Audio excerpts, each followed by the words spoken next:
सूरतुल बकरा घर, मकान, दुकान, कारोबार की बंदिश के लिए बहुत ही मुजर्रब है। सूरह बकरा की जहाँ पर तिलावत होती है वहाँ से जिन शयातीन भाग जाते हैं और उस जगह पर बेशुमार बरकतों रहमतों का नुज़ूल होता है। लिहाजा सूरह बकरा को घर, दुकान, कारोबार, मकान में ज़रूर सुने। इंशाअल्लाह बरकत ही बरकत होगी, लिहाजा समाअत करें। अऊज़ु बिल्लाहि मिनश शैतानिर रजीम, बिस्मिल्लाहिर रहमानिर रहीम। अलिफ लाम मीम। ज़ालिकल किताबु ला रैब फ़ीहि हुदल लिलमुत्तक़ीन अल्लज़ीना युमिनूना बिलग़ैबि व युक़ीमूनस सलाता व मिम्मा रज़क़नाहुम युनफ़िक़ून। वल्लज़ीना युमिनूना बिमा उन्ज़िला इलैका व मा उन्ज़िला मिन क़ब्लिका व बिल आख़िरति हुम युक़िनून। उलाइका अला हुदन मिन रब्बिहिम व उलाइका हुमुल मुफ़्लिहून। इन्नल्लज़ीना कफ़रू सवाउन अलैहिम अअन्ज़रतहुम अम लम तुन्ज़िरहुम ला युमिनून। ख़तमल्लाहु अला क़ुलूबिहिम व अला समइहिम व अला अबसारिहिम गिशावतुन व लहुम अज़ाबुन अज़ीम। ومن الناس من يقول آمنا بالله وباليوم الآخر وما هم بمؤمنين يخادعون الله والذين آمنوا وما يخدعون إلا أنفسهم وما يشعرون. في قلوبهم مرض فزادهم الله مرضا ولهم عذاب أليم بما كانوا يكذبون. وإذا قيل لهم لا تفسدوا في الأرض قالوا إنما نحن مصلحون. ألا إنهم هم المفسدون ولكن لا يشعرون. وإذا قيل لهم آمنوا كما آمن الناس قالوا ونؤمن كما آمن السفهاء. ألا إنهم هم السفهاء ولكن لا يعلمون. وإذا لقوا الذين آمنوا قالوا آمنا وإذا خلوا إلى شياطينهم قالوا إنا معكم إنما نحن مستهزئون. الله يستهزئ بهم ويمدهم في طغيانهم يعمهون. أولئك الذين اشتروا الضلالة بالهدى فما ربحت تجارتهم وما كانوا مهتدين. مثلهم كمثل الذي استوقد نارا فلما أضاءت ما حوله ذهب الله بنورهم وتركهم في ظلمات لا يبصرون. صم بكم عمي فهم لا يرجعون. أو كصيب من السماء فيه ظلمات ورعد وبرق يجعلون أصابعهم في آذانهم من الصواعق حذر الموت والله محيط بالكافرين. يكاد البرق يخطف أبصارهم كلما أضاء لهم مشوا فيه وإذا أظلم عليهم قاموا ولو شاء الله لذهب بسمعهم وأبصارهم إن الله على كل شيء قدير. يا أيها الناس اعبدوا ربكم الذي خلقكم والذين من قبلكم لعلكم تتقون. الذي جعل لكم الأرض فراشا والسماء بناء وأنزل من السماء ماء فأخرج به من الثمرات رزقا لكم فلا تجعلوا لله أندادا وأنتم تعلمون. وإن كنتم في ريب مما نزلنا على عبدنا فأتوا بسورة من مثله وادعوا شهداءكم من دون الله إن كنتم صادقين. فإن لم تفعلوا ولن تفعلوا فاتقوا النار التي وقودها الناس والحجارة أعدت للكافرين. وبشر الذين آمنوا وعملوا الصالحات أن لهم جنات تجري من تحتها الأنهار كلما رزقوا منها من ثمرة رزقا قالوا هذا الذي رزقنا من قبل وأوتوا به متشابها ولهم فيها أزواج مطهرة وهم فيها خالدون. إن الله لا يستحيي أن يضرب مثلا ما بعوضة فما فوقها، فأما الذين آمنوا فيعلمون أنه الحق من ربهم، وأما الذين كفروا فيقولون ماذا أراد الله بهذا مثلا يضل به كثيرا ويهدي به كثيرا وما يضل به إلا الفاسقين الذين ينقضون عهد الله من بعد ميثاقه ويقطعون ما أمر الله به أن يوصل ويفسدون في الأرض أولئك هم الخاسرون. كيف تكفرون بالله وكنتم أمواتا فأحياكم ثم يميتكم ثم يحييكم ثم إليه ترجعون. هو الذي خلق لكم ما في الأرض جميعا ثم استوى إلى السماء فسواهن 7 سماوات وهو بكل شيء عليم. وإذ قال ربك للملائكة إني جاعل في الأرض خليفة قالوا أتجعل فيها من يفسد فيها ويسفك الدماء ونحن نسبح بحمدك ونقدس لك قال إني أعلم ما لا تعلمون. وعلم آدم الأسماء كلها ثم عرضهم على الملائكة فقال أنبئوني بأسماء هؤلاء إن كنتم صادقين. قالوا سبحانك لا علم لنا إلا ما علمتنا إنك أنت العليم الحكيم. قال يا آدم أنبئهم بأسمائهم فلما أنبأهم بأسمائهم قال ألم أقل لكم إني أعلم غيب السماوات والأرض وأعلم ما تبدون وما كنتم تكتمون. وإذ قلنا للملائكة اسجدوا لآدم فسجدوا إلا إبليس أبى واستكبر وكان من الكافرين. وقلنا يا آدم اسكن أنت وزوجك الجنة وكلا منها رغدا حيث شئتما ولا تقربا هذه الشجرة فتكونا من الظالمين. فأزلهما الشيطان عنها فأخرجهما مما كانا فيه وقلنا اهبطوا بعضكم لبعض عدو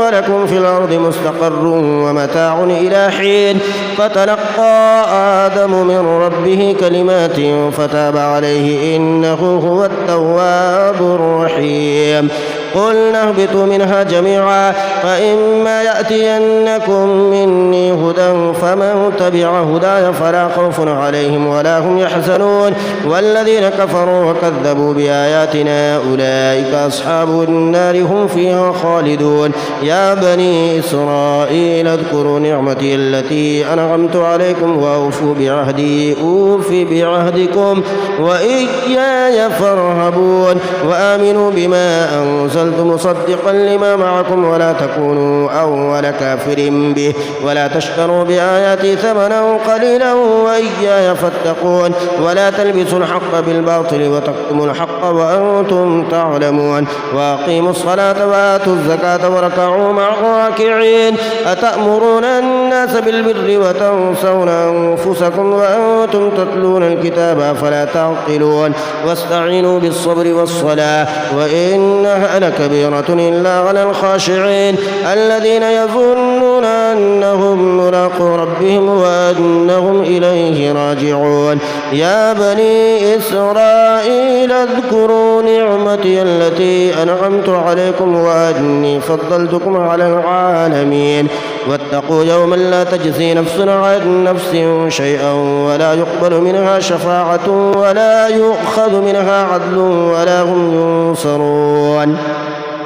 وإذ نجيناكم من آل فرعون يسومونكم سوء العذاب يذبحون أبناءكم ويستحيون نساءكم وفي ذلكم بلاء من ربكم عظيم. وإذ فرقنا بكم البحر فأنجيناكم وأغرقنا آل فرعون وأنتم تنظرون. وإذ واعدنا موسى 40 ليلة ثم اتخذتم العجل من بعده وأنتم ظالمون ثم عفونا أغنى عنكم من بعد ذلك لعلكم تشكرون وإذ آتينا موسى الكتاب والفرقان لعلكم تهتدون وإذ قال موسى لقومه يا قوم إنكم ظلمتم أنفسكم باتخاذكم العجل فتوبوا إلى بارئكم فاقتلوا أنفسكم ذلكم خير لكم عند بارئكم فتاب عليكم إنه هو التواب الرحيم وإذ قلتم يا موسى لن نؤمن لك حتى نرى الله جهرة فأخذتكم الصاعقة وأنتم تنظرون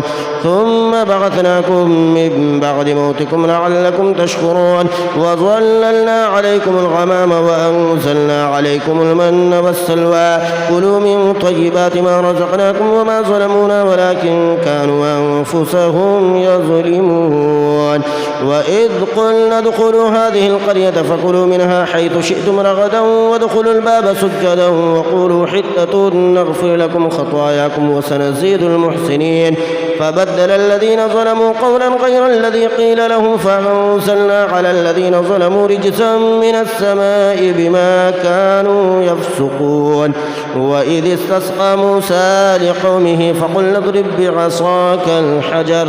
فانفجرت منه 12 عينا قد علم كل أناس مشربهم كلوا واشربوا من رزق الله ولا تعثوا في الأرض مفسدين وإذ قلتم يا موسى لن نصبر على طعام واحد فادع لنا ربك يخرج لنا مما تنبت الأرض من بقلها وقثائها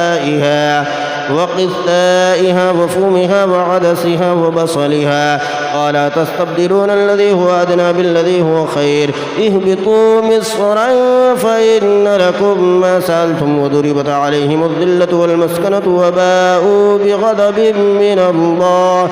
ذلك بأنهم كانوا يكفرون بآيات الله ويقتلون النبيين بغير الحق ذلك بما عصوا وكانوا يعتدون إن الذين آمنوا والذين هادوا والنصارى والصابئين من آمن بالله واليوم الآخر وعمل صالحا فلهم أجرهم عند ربهم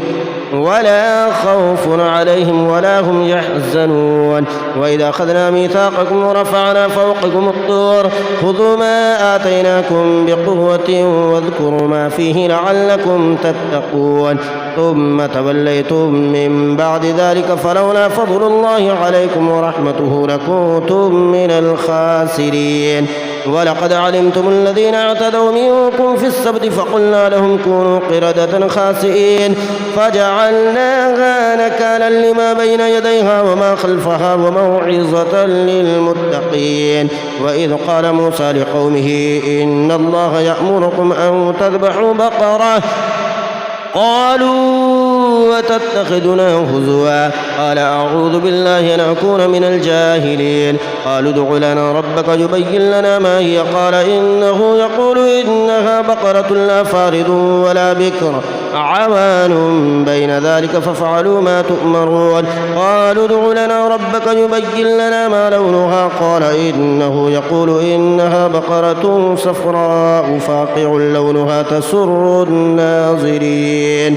قالوا ادع لنا ربك يبين لنا ما هي إن البقرة شابه علينا وإنا إن شاء الله لمهتدون قال إنه يقول إنها بقرة لا ذلول تثير الأرض ولا تسقي الحرث مسلمة لا شية فيها قالوا الآن جئت بالحق فذبحوها وما كادوا يفعلون وإذا قتلتم نفسا فادارأتم فيها والله مخرج ما كنتم تكتمون فقلنا اضربوه ببعضها كذلك يحيي الله الموتى ويريكم آياته لعلكم تعقلون ثم قست قلوبكم من بعد ذلك فهي كالحجارة أو أشد قسوة وإن من الحجارة لما يتفجر منه الأنهار وإن منها لما يشقق فيخرج منه الماء وإن منها لما يهبط من خشية الله وما الله بغافل عما تعملون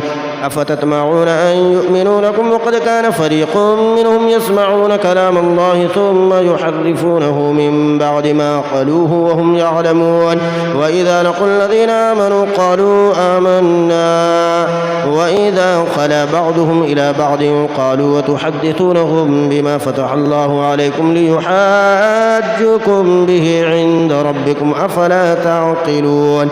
أولا يعلمون أن الله يعلم ما يسرون وما يعلنون ومنهم أميون لا يعلمون الكتاب إلا أماني وإنهم إلا يظنون فويل للذين يكتبون الكتاب بأيديهم ثم يقولون هذا من عند الله ليشتروا به ثمنا قليلا فويل لهم مما كتبت أيديهم وويل لهم مما يكسبون وقالوا لن تمسنا النار إلا أياما معدودة قل أتخذتم عند الله عهدا فلن يخلف الله عهده أم تقولون على الله ما لا تعلمون بلى من كسب سيئة وأحاطت به خطيئته فأولئك أصحاب النار هم فيها خالدون والذين آمنوا وعملوا الصالحات أولئك أصحاب الجنة هم فيها خالدون وإذا أخذنا ميثاق بني إسرائيل لا تعبدون إلا الله وبالوالدين إحسانا وذي القربى واليتامى والمساكين وقولوا للناس حسنا وأقيموا الصلاة وآتوا الزكاة ثم توليتم إلا قليلا منكم وأنتم معرضون وإذا أخذنا ميثاقكم لا تسفكون دماءكم ولا تخرجون أنفسكم من دياركم ثم أقررتم وأنتم تشهدون ثم أنتم هؤلاء تقتلون أنفسكم وتخرجون فريقا منكم من ديارهم تظاهرون عليهم بالإثم والعدوان وإن يأتوكم سارى تفادوهم وهو محرم عليكم إخراجهم أفتؤمنون ببعض الكتاب وتكفرون ببعض فما جزاء من يفعل ذلك منكم إلا خزي في الحياة الدنيا ويوم القيامة يردون إلى أشد العذاب وما الله بغافل عما تعملون أولئك الذين اشتروا الحياة الدنيا بالآخرة فلا يخفف عنهم العذاب ولا هم ينصرون ولقد آتينا موسى الكتاب وقفينا من بعده بالرسل وآتينا عيسى ابن مريم البينات وأيدناه بروح القدس أفكلما جاءكم رسول بما لا تهوى أنفسكم استكبرتم ففريقا كذبتم وفريقا تقتلون وقالوا قلوبنا غلف بل لعنهم الله بكفرهم فقليلا ما يؤمنون ولما جاءهم كتاب من عند الله مصدق لما معهم وكانوا من قبل يستفتحون على الذين كفروا فلما جاءهم ما عرفوا كفروا به فلعنة الله على الكافرين بئس ما اشتروا به أنفسهم أن يكفروا بما أنزل الله بغيا أن ينزل الله من فضله على من يشاء من عباده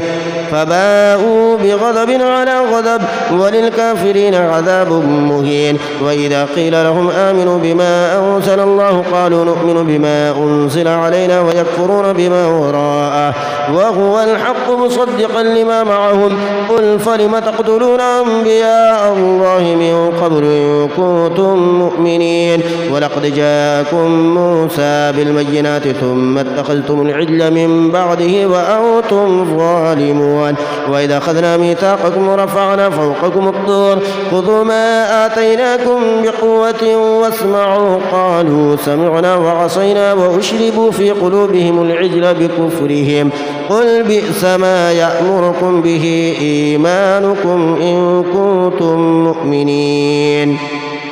قل إن كانت لكم الدار الآخرة عند الله خالصة من دون الناس فتمنوا الموت إن كنتم صادقين ولن يتمنوه أبدا بما قدمت أيديهم والله عليم بالظالمين ولتجدنهم أحرص الناس على حياة ومن الذين أشركوا يود أحدهم لو يعمر 1000 سنة وما هو بمزحزحه من العذاب أن يعمر والله والله بصير بما يعملون قل من كان عدوا لجبريل فإنه نزله على قلبك بإذن الله مصدقا لما بين يديه وهدى وبشرى للمؤمنين من كان عدوا لله وملائكته ورسله وجبريل وميكال فإن الله عدو للكافرين ولقد أنزلنا إليك آيات بينات وما يكفر بها إلا الفاسقون أفكلما عاهدوا عهدا نبذه فريق منهم بل أكثرهم لا يؤمنون ولما جاءهم رسول من عند الله مصدق لما معهم نبذ فريق من الذين أوتوا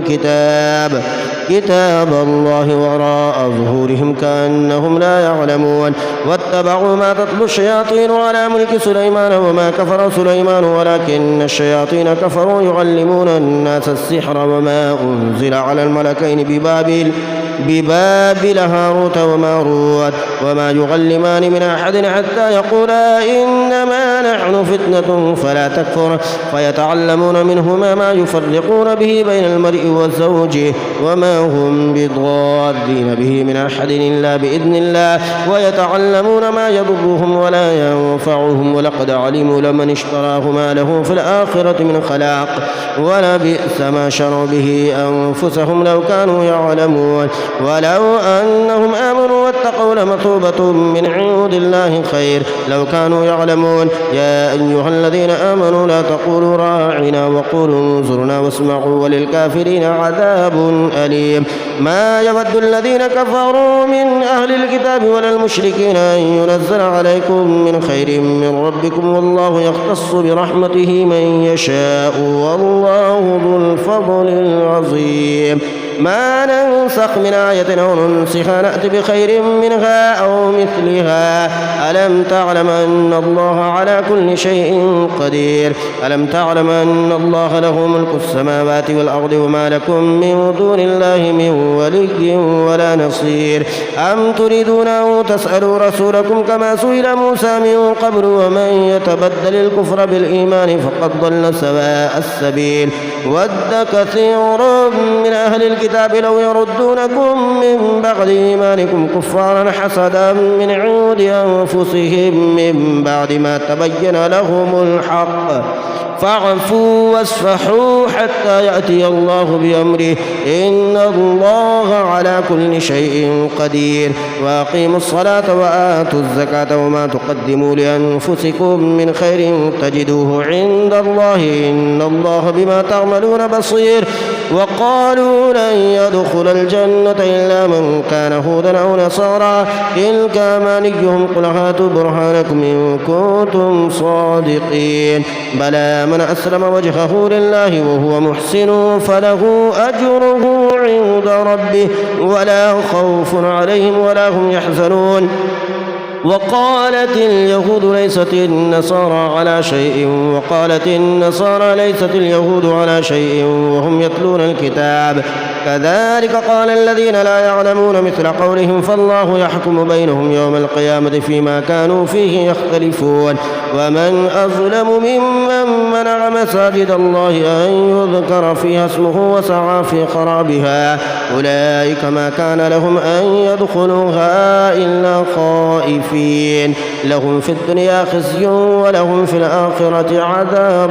عظيم ولله المشرق والمغرب فأينما تولوا فثم وجه الله إن الله واسع عليم وقالوا اتخذ الله ولدا سبحانه بل له ما في السماوات والأرض كل له قانتون بديع السماوات والأرض وإذا قضى أمرا فإنما يقول له كن فيكون وقال الذين لا يعلمون لولا يكلمنا الله أو تأتينا آية كذلك قال الذين من قبلهم مثل قولهم تشابهت قلوبهم قد بينا الآيات لقوم يوقنون إنا أرسلناك بالحق بشيرا ونذيرا ولا تسأل عن أصحاب الجحيم ولن ترضى عنك اليهود ولا النصارى حتى تتبع ملتهم قل إن هدى الله هو الهدى ولئن اتبعت أهواءهم بعد الذي جاءك من العلم ما لك من الله من ولي ولا نصير الذين آتيناهم الكتاب يتلونه حق تلاوته أولئك يؤمنون به ومن يكفر به فأولئك هم الخاسرون يا بني إسرائيل اذكروا نعمتي التي أنعمت عليكم وأني فضلتكم على العالمين واتقوا يوما لا تجزي نفس عن نفس شيئا ولا يقبل منها عدل ولا تنفعها شفاعة ولا هم ينصرون وإذ ابتلى إبراهيم ربه بكلمات فأتمهن قال إني جاعلك للناس إماما قال ومن ذريتي قال لا ينال عهد الظالمين وإذ جعلنا البيت مثابة للناس وأمنا واتخذوا من مقام إبراهيم مصلى وعهدنا إلى إبراهيم وإسماعيل أن طهرا بيتي للطائفين والعاكفين والركع السجود وإذ قال إبراهيم رب اجعل هذا بلدا آمنا وارزق أهله من الثمرات من آمن منهم بالله واليوم الآخر قال ومن كفر فأمتعه قليلا ثم أضطره إلى عذاب النار وبئس المصير وإذ يرفع إبراهيم القواعد من البيت وإسماعيل ربنا تقبل منا إنك أنت السميع العليم ربنا واجعلنا مسلمين لك ومن ذريتنا أمة مسلمة لك وأرنا مناسكنا وتب علينا إنك أنت التواب الرحيم ربنا وابعث فيهم رسولا منهم يتلو عليهم آياتك ويعلمهم الكتاب والحكمة ويزكيهم إنك أنت العزيز الحكيم ومن يرغب عن ملة إبراهيم إلا من سفه نفسه ولقد اصطفيناه في الدنيا وإنه في الآخرة لمن الصالحين إذ قال له ربه أسلم قال أسلمت لرب العالمين ووصى بها إبراهيم بنيه ويعقوب يا بني إن الله اصطفى لكم الدين فلا تموتن إلا وأنتم مسلمون أم كنتم شهداء إذ حضر يعقوب الموت إذ قال لبنيه ما تعبدون من بعدي قالوا نعبد إلهك وإله آبائك إبراهيم وإسماعيل وإسحاق إلها واحدا ونحن له مسلمون تلك أمة قد خلت لها ما كسبت ولكم ما كسبتم ولا تسألون عما كانوا يعملون وقالوا كونوا هودا أو نصارى تهتدوا قل بل ملة إبراهيم حنيفا وما كان من المشركين قولوا آمنا بالله وما أنزل إلينا وما أنزل إلى إبراهيم وإسماعيل وإسحاق ويعقوب والأسباط وما أوتي موسى وعيسى وما أوتي النبيون من ربهم لا نفرق بين أحد منهم ونحن له مسلمون فإن آمنوا بمثل ما آمنتم به فقد اهتدوا وإن تولوا فإنما هم في شقاق فسيكفيكهم الله وهو السميع العليم صبغة الله ومن أحسن من الله صبغة ونحن له عابدون قل أتحاجوننا في الله وهو ربنا وربكم ولنا أعمالنا ولكم أعمالكم ونحن له مخلصون أم تقولون إن إبراهيم وإسماعيل وإسحاق ويعقوب والأسباط كانوا هودا أو نصارى قل أأنتم أعلم أم الله ومن أظلم ممن كتم شهادة عنده من الله وما الله بغافل عما تعملون تلك أمة قد خلت لها ما كسبت ولكم ما كسبتم ولا تسألون عما كانوا يعملون سيقول السفهاء من الناس ما ولاهم عن قبلتهم التي كانوا عليها قل لله المشرق والمغرب يهدي من يشاء إلى صراط مستقيم وكذلك جعلناكم أمة وسطا لتكونوا شهداء على الناس ويكون الرسول عليكم شهيدا وما جعلنا القبلة التي كنت عليها إلا لنعلم من يتبع الرسول ممن ينقلب على عقبيه وإن كانت كبيرة إلا على الذين هدى الله وما كان الله ليضيع إيمانكم إن الله بالناس لرؤوف رحيم قد نرى تقلب وجهك في السماء فلنولينك قبلة ترضاها فول وجهك شطر المسجد الحرام وحيث ما كنتم فولوا وجوهكم شطره وإن الذين أوتوا الكتاب ليعلمون أنه الحق من ربهم وما الله بغافل عما يعملون ولئن أتيت الذين أوتوا الكتاب بكل آية ما تبعوا قبلتك وما أنت بتابع قبلتهم وما بعضهم بتابع قبلة بعض ولئن اتبعت أهواءهم من بعد ما جاءك من العلم إنك إذا لمن الظالمين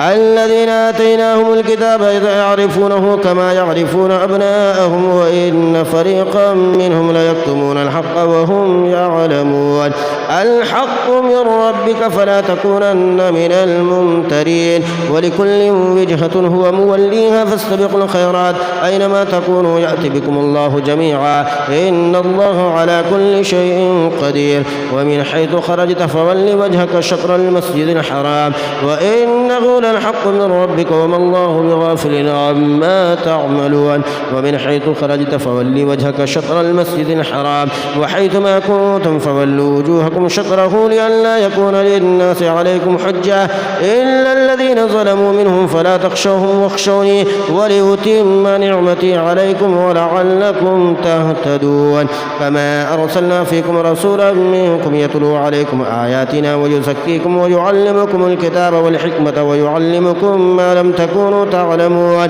فاذكروني أذكركم واشكروا لي ولا تكفرون يا أيها الذين آمنوا استعينوا بالصبر والصلاة إن الله مع الصابرين ولا تقولوا لمن يقتل في سبيل الله أموات بل أحياء ولكن لا تشعرون ولنبلونكم بشيء من الخوف والجوع ونقص من الأموال والأنفس والثمرات وبشر الصابرين الذين إذا أصابتهم مصيبة قالوا إنا لله وإنا إليه راجعون أولئك عليهم صلوات من ربهم ورحمة وأولئك هم المهتدون إن الصفا والمروة من شعائر الله فمن حج البيت أو اعتمر فلا جناح عليه أن يطوف بهما ومن تطوع خيرا فإن الله شاكر عليم إن الذين يكتمون ما أنزلنا من البينات والهدى من بعد ما بيناه للناس في الكتاب أولئك يلعنهم الله ويلعنهم اللاعنون إلا الذين تابوا وأصلحوا وبينوا فأولئك أتوب عليهم وأنا التواب الرحيم إن الذين كفروا وماتوا وهم كفار أولئك عليهم لعنة الله والملائكة والناس أجمعين خالدين فيها لا يخفف عنهم العذاب ولا هم ينظرون وإلهكم إله واحد لا إله إلا هو الرحمن الرحيم إن في خلق السماوات والأرض واختلاف الليل والنهار والفلك التي تجري في البحر بما ينفع الناس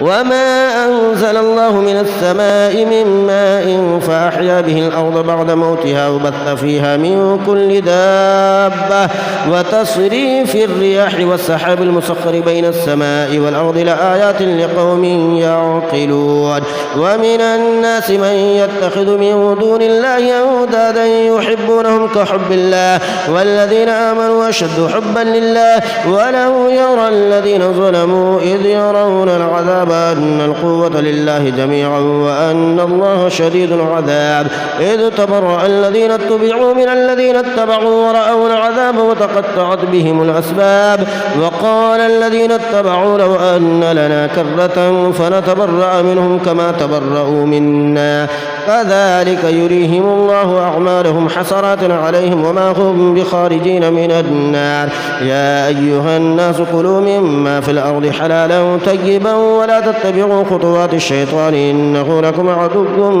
مبين إنما يأمركم بالسوء والفحشاء وأن تقولوا على الله ما لا تعلمون وإذا قيل لهم اتبعوا ما أنزل الله قالوا بل نتبع ما ألفينا عليه آباءنا أولو كان آباؤهم لا يعقلون شيئا ولا يهتدون ومثل الذين كفروا كمثل الذي ينعق بما لا يسمع إلا دعاء ونداء صم بكم عمي فهم لا يعقلون يا أيها الذين آمنوا كلوا من طيبات ما رزقناكم واشكروا لله إن كنتم إياه تعبدون إنما حرم عليكم الميتة والدم ولحم الخنزير وما أهل به لغير الله فمن اضطر غير باغ ولا عاد فلا إثم عليه إن الله غفور رحيم إن الذين يكتمون ما أنزل الله من الكتاب ويشترون به ثمنا قليلا أولئك ما يأكلون في بطونهم إلا النار ولا يكلمهم الله يوم القيامة ولا يزكيهم ولهم عذاب أليم أولئك الذين اشتروا الضلالة بالهدى والعذاب بالمغفرة فما أصبرهم على النار ذلك بأن الله نزل الكتاب بالحق وإن الذين اختلفوا في الكتاب لفي شقاق بعيد ليس البر أن تولوا وجوهكم قبل المشرق والمغرب ولكن البر من آمن بالله واليوم الآخر والملائكة والكتاب والنبيين وآتى المال على حبه ذوي القربى واليتامى والمساكين وابن السبيل والسائلين وفي الرقاب وأقام الصلاة وآتى الزكاة والموفون بعهدهم إذا عاهدوا والصابرين في البأساء والضراء وحين البأس أولئك الذين صدقوا وأولئك هم المتقون يا أيها الذين آمنوا كتب عليكم القصاص في القتلى الحر بالحر والعبد بالعبد والأنثى بالأنثى فمن عفي له من أخيه شيء فاتباع بالمعروف وأداء إليه بإحسان ذلك تخفيف من ربكم ورحمة فمن اعتدى بعد ذلك فله عذاب أليم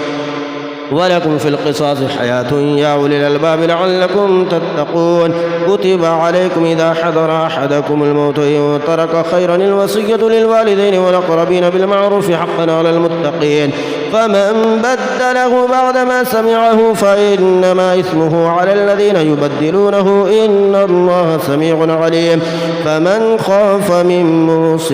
جنفا أو إثما فأصلح بينهم فلا إثم عليه إن الله غفور رحيم يا أيها الذين آمنوا كتب عليكم الصيام كما كتب على الذين من قبلكم لعلكم تتقون أياما معدودات فمن كان منكم مريضا أو على سفر فعدة من أيام أخر وعلى الذين يطيقونه فدية طعام مسكين فمن تطوع خيرا فهو خير له وأن تصوموا خير لكم إن كنتم تعلمون شهر رمضان الذي أنزل فيه القرآن هدى للناس وبينات من الهدى والفرقان فمن شهد منكم الشهر فليصم ومن كان مريضا أو على سفر فعدة من أيام أخر يريد الله بكم اليسر ولا يريد بكم العسر ولتكملوا العدة ولتكبروا الله على ما هداكم ولعلكم تشكرون وإذا سألك عبادي عني فإني قريب أجيب دعوة الداعي إذا دعاني فليستجيبوا لي وليؤمنوا بي لعلهم يرشدون أحل لكم ليلة الصيام الرفث إلى نسائكم هن لباس لكم وأنتم لباس لهن علم الله أنكم كنتم تختانون أنفسكم فتاب عليكم وعفى عنكم فالآن باشروهن وابتغوا ما كتب الله لكم وكلوا واشربوا حتى يتبين لكم الخيط الأبيض من الخيط الأسود من الفجر ثم أتموا الصيام إلى الليل ولا تباشروهن وأنتم عاكفون في المساجد تلك حدود الله فلا تقربوها كذلك يبين الله آياته للناس لعلهم يتقون ولا تأكلوا أموالكم بينكم بالباطل وتدلوا بها إلى الحكام لتأكلوا فريقا من أموال الناس بالإثم وأنتم تعلمون يسألونك عن الأهلة قل هي مواقيت للناس والحج وليس البر بأن تأتوا البيوت من ظهورها ولكن البر من اتقى وأتوا البيوت من أبوابها واتقوا الله لعلكم تفلحون وقاتلوا في سبيل الله الذين يقاتلونكم ولا تعتدوا إن الله لا يحب المعتدين واقتلوهم حيث ثقفتموهم وأخرجوهم من حيث أخرجوكم والفتنة أشد من القتل ولا تقاتلوهم عند المسجد الحرام حتى يقاتلوكم فيه فإن قاتلوكم فاقتلوهم كذلك جزاء الكافرين فإن انتهوا فإن الله غفور رحيم وقاتلوهم حتى لا تكون فتنة ويكون الدين لله فإن انتهوا فلا عدوان إلا على الظالمين.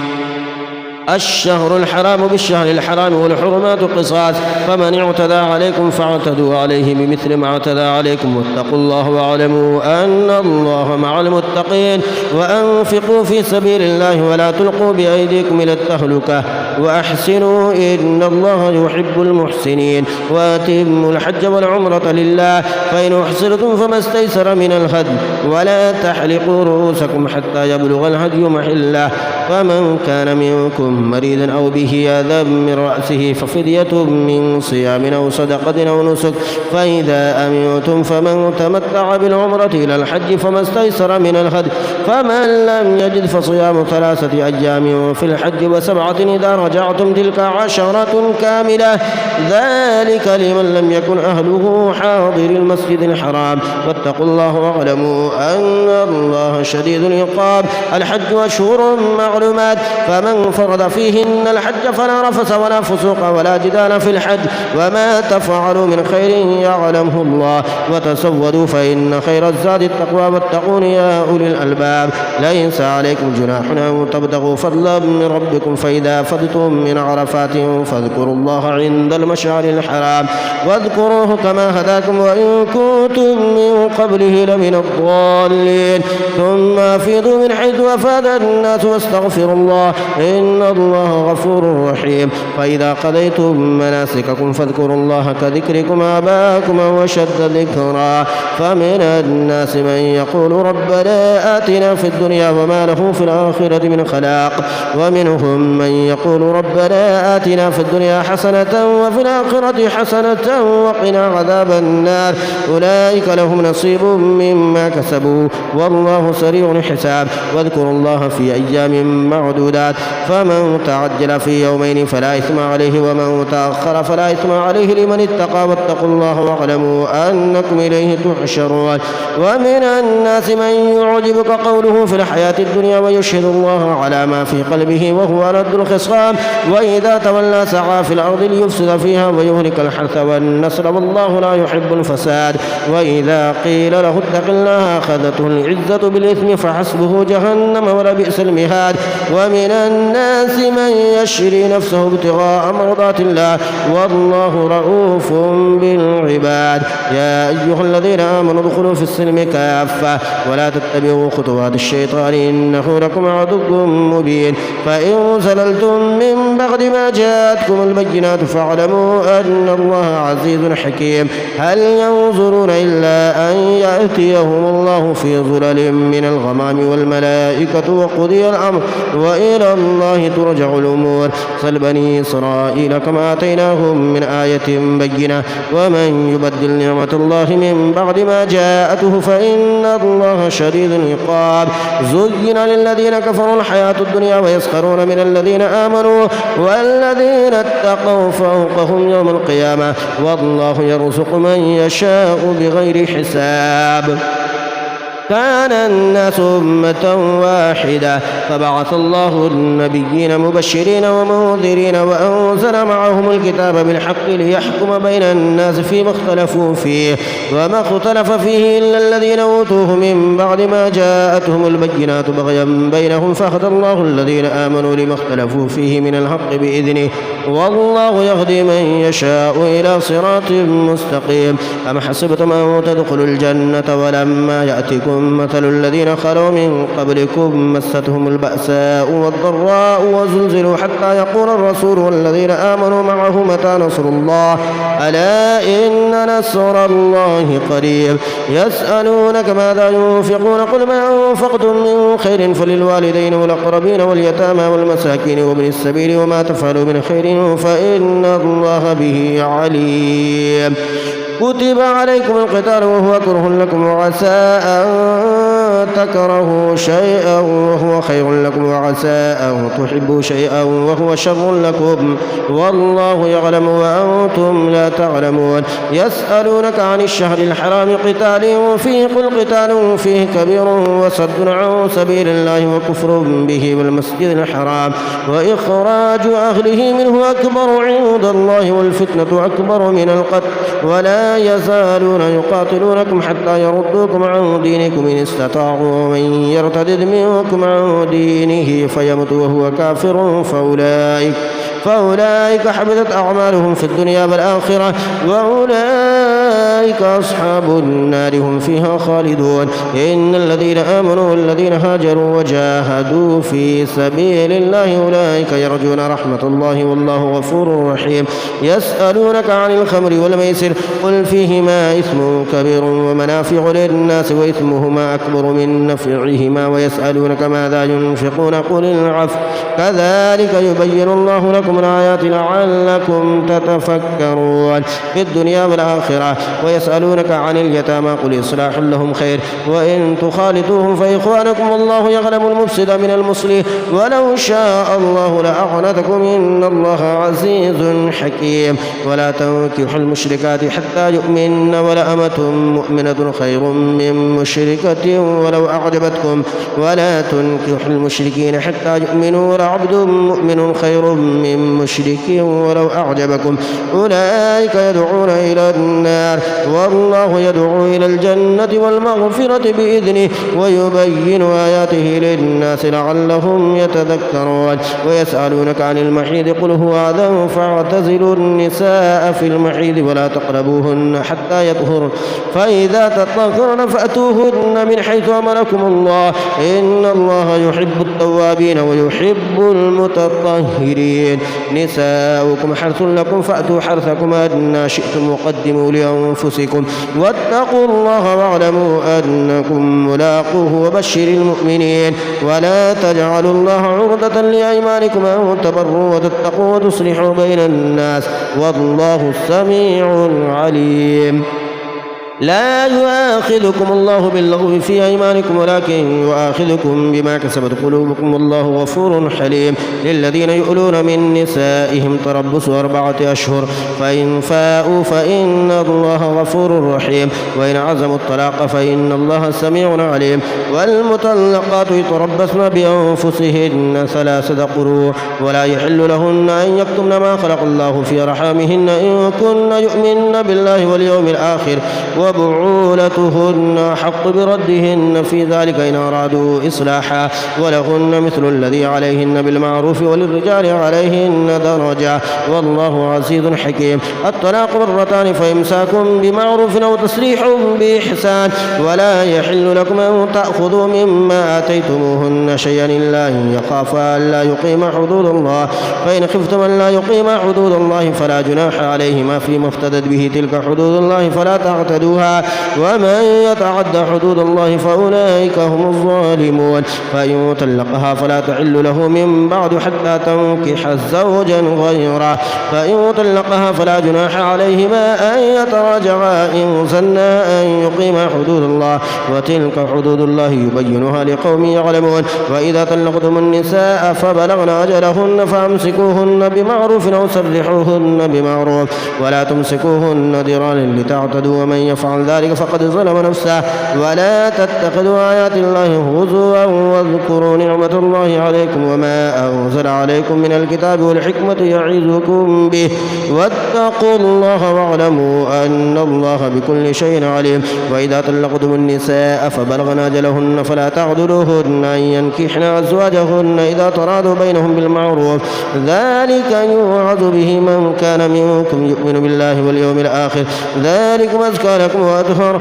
والله يعلم وأنتم لا تعلمون. والوالدات يرضعن أولادهن حولين كاملين لمن أراد أن يتم الرضاعة وعلى المولود له رزقهن وكسوتهن بالمعروف لا تكلف نفس إلا وسعها لا تضار والدة بولدها ولا مولود له بولده وعلى الوارث مثل ذلك فإن أرادا فصالا أو تراض منهما وتشاور فلا جناح عليهما وإن أردتم أن تسترضعوا أولادكم فلا جناح عليكم إذا سلمتم ما آتيتم بالمعروف واتقوا الله واعلموا أن الله بما تعملون بصير. والذين يتوفون منكم ويذرون أزواجا يتربصن بأنفسهن 4 أشهر و10 فإذا بلغن أجلهن فلا جناح عليكم فيما فعلن في أنفسهن بالمعروف والله بما تعملون خبير. ولا جناح عليكم فيما عقدتم به من خطبة النساء أو أكننتم في أنفسكم علم الله أنكم ستذكرونهن ولكن لا تواعدوهن سرا إلا أن تقولوا قولا معروفا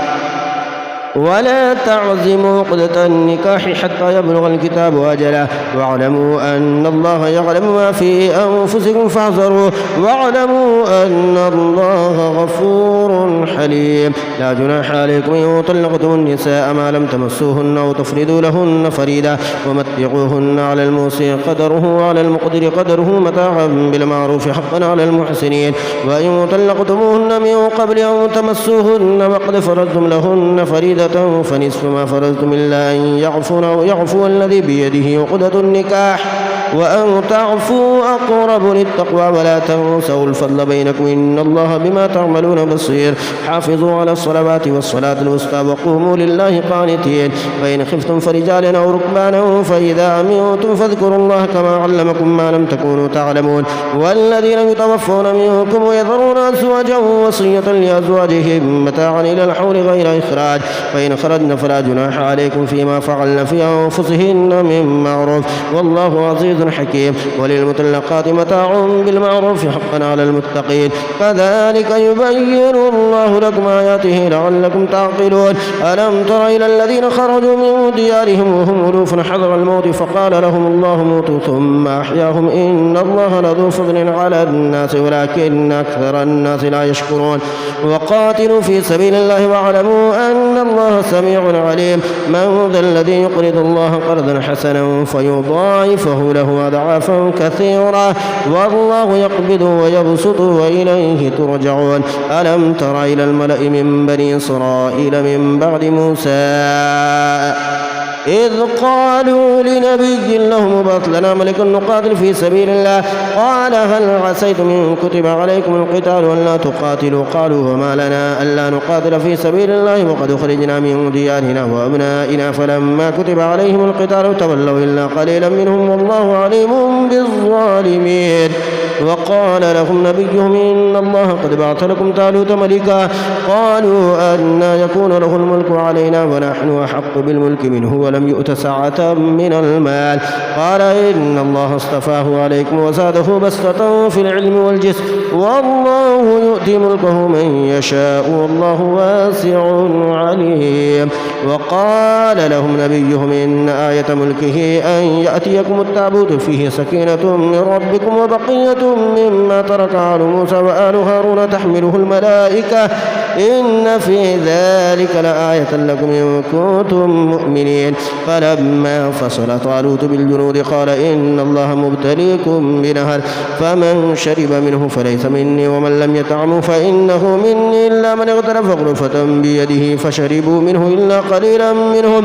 فلما جاوزه هو والذين آمنوا معه قالوا لا طاقة لنا اليوم بجالوت وجنوده قال الذين يظنون أنهم ملاقوا الله كم من فئة قليلة غلبت فئة كثيرة بإذن الله والله مع الصابرين. ولما برزوا لجالوت وجنوده قالوا ربنا افرغ علينا صبرا وثبت أقدامنا وانصرنا على القوم الكافرين فهزموهم بإذن الله وقتل داود جالوت وآتاه الله الملك والحكمة وعلمه مما يشاء ولولا دفع الله الناس بعدهم ببعض لفسدت الأرض ولكن الله ذو فضل على العالمين. تلك آيات الله نتلوها عليك بالحق وإنك لمن المرسلين. تلك الرسل فضلنا بعضهم على بعض منهم من كلم الله رفع بعضهم درجات وآتينا عيسى ابن مريم البينات وأيدناه بروح القدس ولو شاء الله ما اقتتل الذين من بعدهم من بعد ما جاءتهم البينات ولكن اختلفوا فمنهم من آمن ومنهم من كفر ولو شاء الله ما اقتتلوا ولكن الله يفعل ما يريد. يا أيها الذين آمنوا أنفقوا مما رزقناكم من قبل أن يأتي يوم لا بيع فيه ولا خلة ولا شفاعة والكافرون هم الظالمون. الله لا إله إلا هو الحي القيوم لا تأخذه سنة ولا نوم له ما في السماوات وما في الأرض من ذا الذي يشفع عنده إلا بإذنه يعلم ما بين أيديهم وما خلفهم ولا يحيطون بشيء من علمه إلا بما شاء وسع كرسيه السماوات والأرض ولا يؤوده حفظهما وهو العلي العظيم. لا إكراه في الدين قد تبين الرشد من الغي فمن يكفر بالطاغوت ويؤمن بالله فقد استمسك بالعروة الوثقى لا انفصام لها والله سميع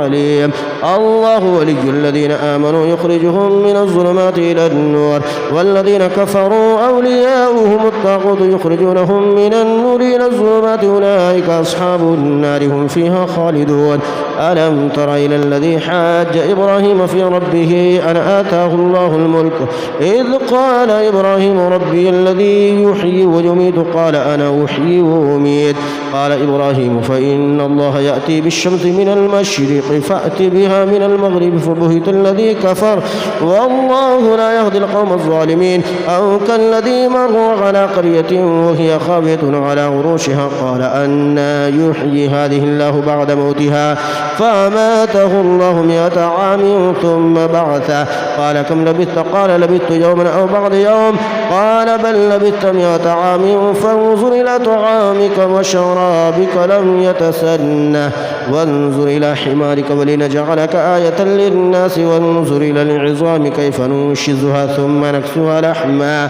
فلما تبين له قال أعلم أن الله على كل شيء قدير.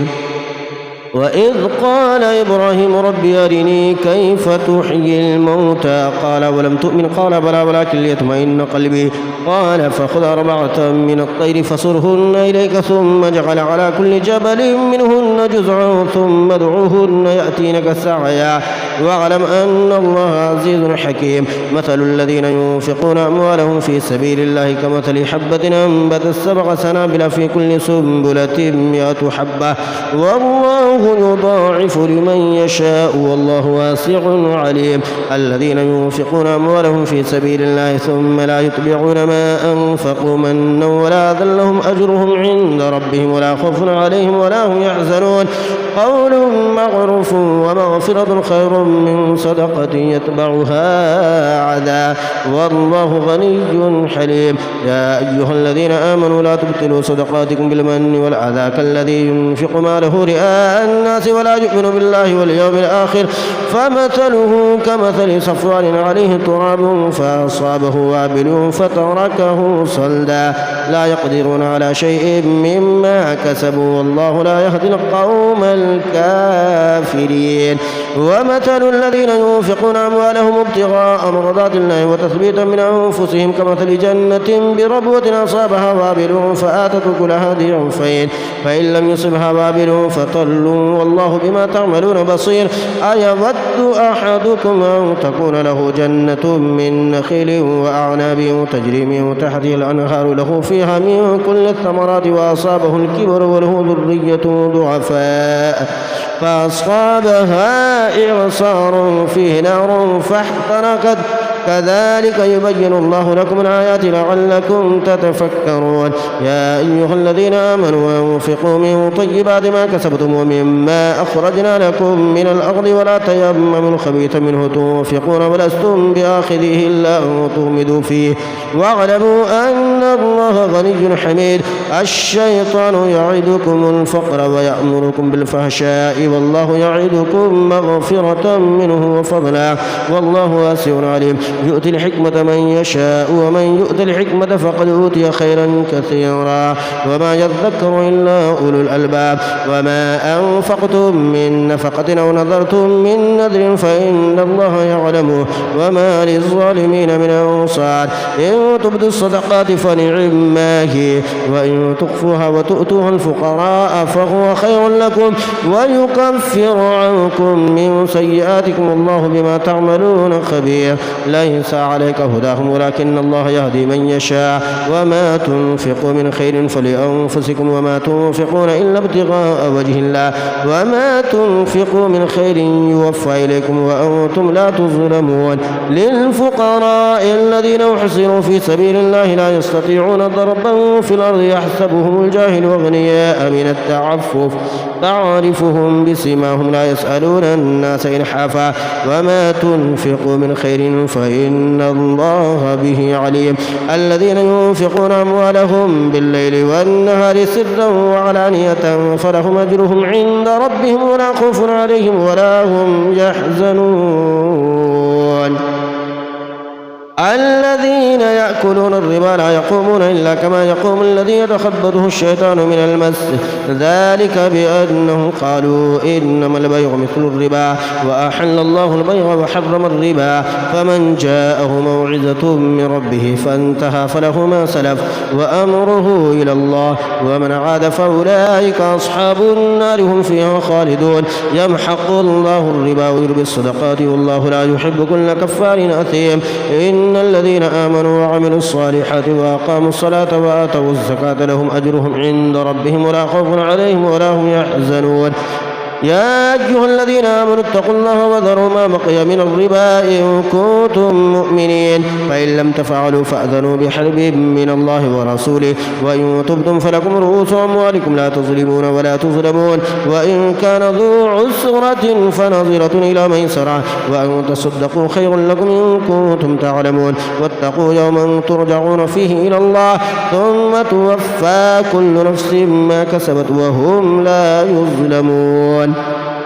يا أيها الذين آمنوا إذا تداينتم بدين إلى أجل مسمى فاكتبوه ليكتب بينكم كاتب بالعدل ولا يأبى كاتب أن يكتب كما علمه الله فليكتب وليملل الذي عليه الحق وليتق الله ربه ولا يبخس منه شيئا فإن كان الذي عليه الحق سفيها أو ضعيفا أو لا يستطيع أن يمل هو فليملل وليه بالعدل واستشهدوا شهيدين من رجالكم فإن لم يكونا رجلين فرجل وامرأتان ممن ترضون من الشهداء أن تدل إحداهما فتذكر إحداهما الأخرى ولا يأبى الشهداء إذا ما دعوا ولا تسأموا أن تكتبوه صغيرا أو كبيرا إلى أجله ذلكم أقسط عند الله وأقوم للشهادة وأدنى ألا ترتابوا إلا أن تكون تجارة حاضرة تديرونها بينكم فليس عليكم جناح ألا تكتبوها وأشهدوا إذا تبايعتم ولا يضار كاتب ولا شهيد وإن تفعلوا فإنه فسوق بكم واتقوا الله ويعلمكم الله والله بكل شيء عليم وإن كنتم على سفر ولم تجدوا كاتبا فرهان